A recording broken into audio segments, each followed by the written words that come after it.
Break of the skin of the your NS. NS के पास की, यानी कि जो आप जहाँ से स्टूल पास आउट करते हैं, जहाँ से आप पुपिंग करते हैं, वहाँ पर अगर किसी तरीके का ब्रेक हो जाता है, स्किन में कट वगैरह लग जाता है, तो उसे हम सिंपल लैंग्वेज में अगर बात करें तो एनल फिशर कहते हैं। बहुत सारे जो लोग हैं इससे अफेक्टेड हो सकते हैं, लेकिन मोस्ट कॉमनली बच्चे और जो मिडिल एज के लोग होते हैं वो इस प्रॉब्लम से अफेक्टेड होते हैं। हालांकि बहुत ज़्यादा सीरियस कंसर्न वाली कोई या बहुत सीरियस प्रॉब्लम नहीं है, ये अपने आप भी ठीक हो जाती है अगर हम प्रॉपरली डाइट लेते हैं या अपनी लाइफस्टाइल को ठीक करके रखते हैं, तो ये ऑटोमेटिक ठीक हो जाने वाली प्रॉब्लम है। इसमें कोई बहुत ज़्यादा सीरियसनेस नहीं होता है और घर पे ही हम इसको ठीक कर सकते हैं। लेकिन कंसर्न की बात कब आ जाती है, जब ये बार बार रिकर होता है, ये ठीक नहीं हो रहा है, चाहे आप किसी भी तरीके का ट्रीटमेंट कर ले, होम रेमेडीज कर ले, लेकिन अगर ये ठीक होकर वापस से रिकर हो जा रहा है तो यहाँ पर कंसर्न की जरूरत है। दूसरा, ये ठीक ही नहीं हो रहा है, किसी भी तरीके का ट्रीटमेंट आप कर रहे हैं, आपने लाइफस्टाइल भी चेंज कर दी है, उसके बावजूद भी आपको अगर आराम नहीं लग रहा है, तो ये कंसर्न का विषय हो सकता है। तो आज की इस वीडियो में हम यही बात करने वाले हैं कि एनल फिशर क्या होता है, उसके कॉजेज क्या होते हैं, उसके लक्षण किस तरीके के सिम्टम्स होंगे कि आप पता लगा सकते हैं कि आपको एनल फिशर की प्रॉब्लम हुई है, और उसके बाद में हम होम्योपैथी ट्रीटमेंट के बारे में भी हम जानेंगे इसी वीडियो में। तो मैं हूं डॉक्टर दीप्ति और आपका मेरे इस यूट्यूब चैनल पे बहुत बहुत स्वागत है। अगर आप मेरी इस वीडियो को पहली बार देख रहे हैं और अभी तक अगर आपने मेरे चैनल को सब्सक्राइब नहीं किया है, तो सबसे पहले चैनल को सब्सक्राइब करिए, नीचे बेल आइकन है उसे ज़रूर प्रेस करिए, ताकि जब भी मैं कभी कोई वीडियो अपलोड करूँ तो आपको उसका नोटिफिकेशन सबसे पहले मिल सके। लाइक शेयर करना बिल्कुल मत भूलिए, और कमेंट सेक्शन भी खुला हुआ है, आप वहां पर भी कमेंट करके मुझसे किसी भी तरीके की जो भी आप बात पूछना चाहते हैं या बीमारी से रिलेटेड कोई जानकारी चाहते हैं तो उसके भी मैं रिप्लाई जरूर करूंगी। तो चलिए शुरू करते हैं और आगे बढ़ते हैं। पहले भी हमने देखा कि एनल फिशर आखिर क्या होता है। तो anal fissure is the small cut और tear in the lining of the your anus. और ये जो क्रैक्स है ये आपकी स्किन में वहां पर एक जख्म की तरह बन जाता है, एक वुंड बन जाता है आपकी एनल या एनस के आसपास, और वहां पर पेन बहुत ज्यादा होता है क्योंकि कट लगा हुआ है। ऑब्वियसली अगर वहां से अगर आप स्टूल पास आउट कर रहे हैं या वहां पर किसी भी तरीके का इरिटेशन होता है तो वहां पर आपको पेन बहुत ज्यादा होता है। तो सीवियर पेन होता है, इंटेंस पेन होता है। पेशेंट बताता है कि उनको बर्निंग पेन हो रहा है, बहुत ज़्यादा थ्रोबिंग पेन हो रहा है, इंटेंस पेन हो रहा है, इस तरीके के लक्षण पेशेंट देते हैं। साथ ही साथ वहाँ पर ब्राइट ब्लीडिंग होती है। जब भी आप कभी स्टूल पास आउट कर लेते हैं तो उसके बाद में भी आपको ब्राइट रेड जो है ब्लीडिंग नज़र आ सकती है, या फिर आपको जो आपकी पूप है उस पर भी जो ब्लड है वो लगा हुआ आपको मिक्स जो है लगा हुआ या दिखाई दे सकता है। रेड ब्राइट कलर का बॉवेल मूवमेंट जब भी होते हैं तो आपको ये वाली प्रॉब्लम जो है हो सकती है।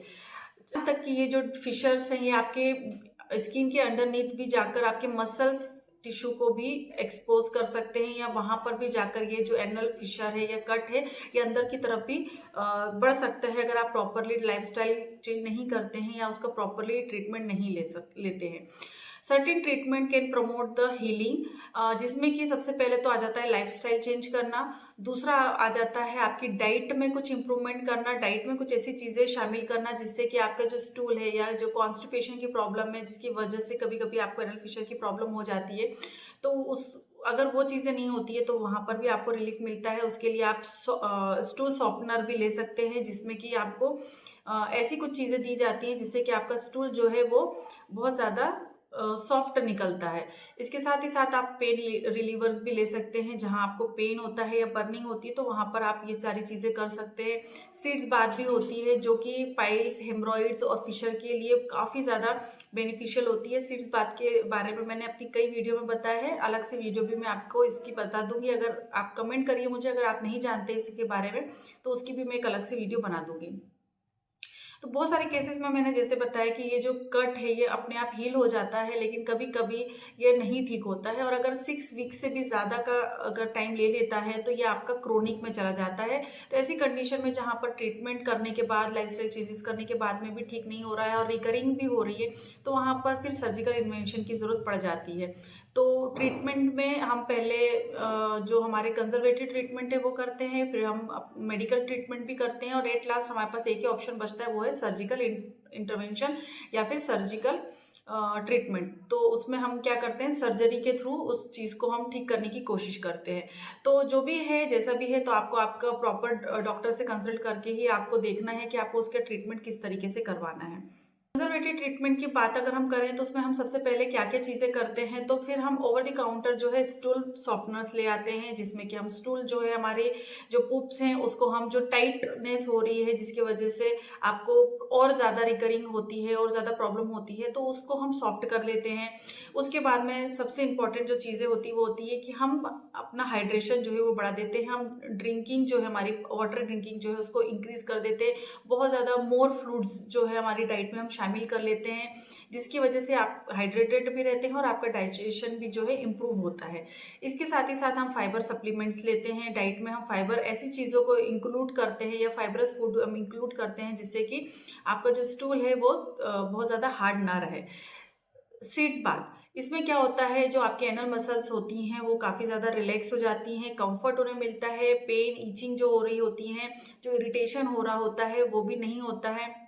यहाँ तक कि जो कट लगा हुआ है आपका उसमें वहाँ पर आपको प्रॉपरली ब्लड सप्लाई होना बहुत ज़्यादा ज़रूरी है। तो जब आप सीड्स बात लेते हैं तो वहाँ पर आपका जो ब्लड फ्लो है वो भी इंक्रीज हो जाता है, जिसकी वजह से एनोरेक्टल एरिया में तो वहाँ से आपके जो हीलिंग है उसकी प्रोसेस जो है वो बहुत जल्दी जल्दी होने लग जाती है। इसके अलावा हम नाइट्रोग्लिसरीन ऑइंटमेंट का भी इस्तेमाल करते हैं, जहाँ पर आपको पेन जो है उसमें राहत मिलती है तो इसको लोकली अप्लाई किया जाता है। इसके अलावा टॉपिकली पेन रिलीवर्स भी आते हैं, लिडोकेन जैसे कि एक एग्जांपल के तौर पे बता रही हूँ, तो लिडोकेन भी आता है जहाँ पर हम लोकली इसको अप्लाई करते हैं और उस पर जो डिस्कम्फर्ट हो रहा है उसमें हमको आसानी मिलती है।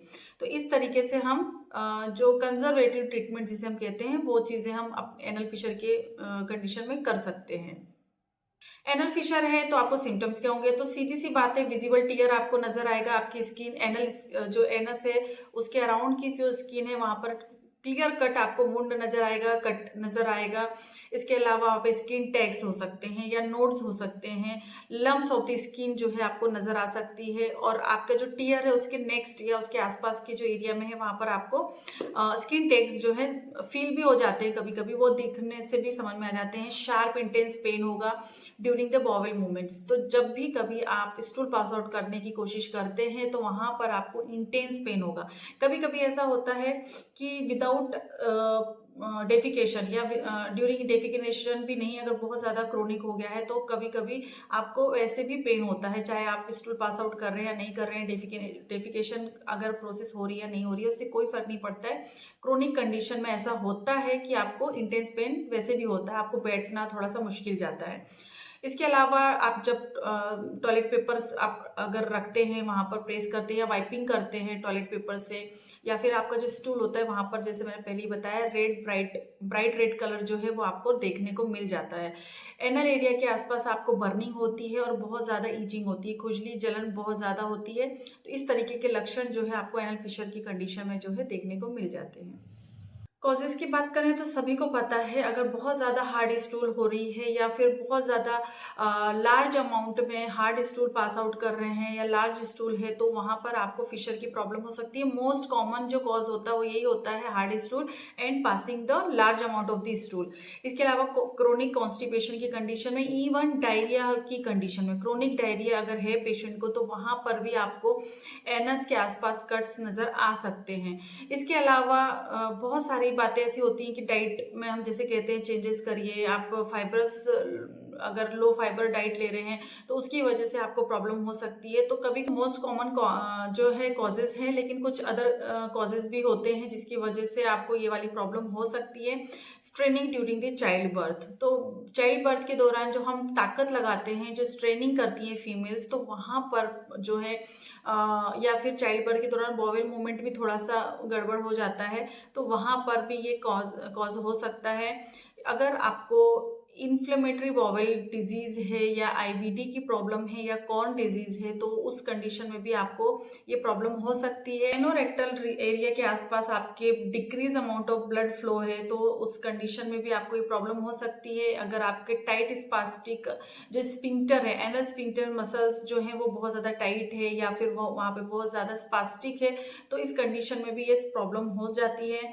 Engaging in the anal sex and penetration और insertion of the object in the anus, तो ऐसे बहुत सारी प्रैक्टिसेस होती हैं जहाँ पर एनल सेक्स किया जाता है या कुछ आपके एनस में कुछ चीज़ इंसर्ट की जाती है तो वहाँ पर इंजरी या ट्रॉमा होने की वजह से मेन कॉमन कॉज तो वही होता है कि अगर ट्रॉमा हो जा रहा है, चाहे फिर हार्ड स्टूल की वजह से हो या अदर कोई चीज़ ऑब्जेक्ट की वजह से हो, तो वहाँ पर कट लग सकते हैं। तो ये कुछ कॉमन या अदर कॉजेज भी हैं, जो कॉमन कॉजेज के अलावा भी ये चीज़ें भी हो सकती हैं जिसकी वजह से आपको एनल फिशर की प्रॉब्लम होती है।